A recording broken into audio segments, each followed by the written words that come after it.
Welcome back. We are now moving on to the most important structure in Pandas, the data frame.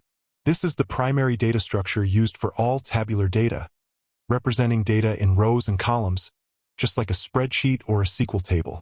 Understanding its components is key to mastering data analysis in Python.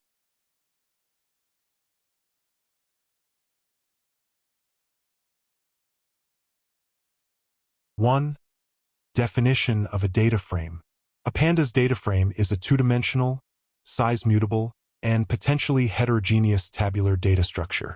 Think of it as a dictionary of series objects, where the keys are the column names. Each column is a series, and all series share the same index, ensuring that the data across rows is aligned. Two indices, rows and columns. Unlike a series which has one index, a data frame has two.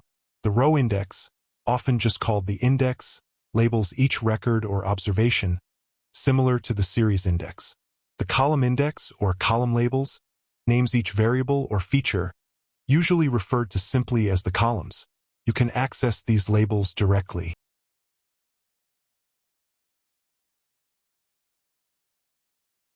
Three, data frame structural attributes. Like NumPy arrays and series, data frames have useful attributes. The shape attribute returns a tuple of rows, columns. The ndim attribute is always 2 for a data frame.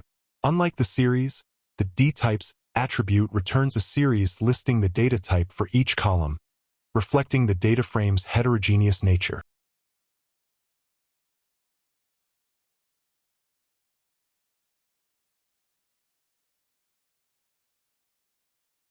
To summarize, the data frame is the cornerstone of data manipulation in Python. Our next lecture 36.09, Create Data Frame. See you there.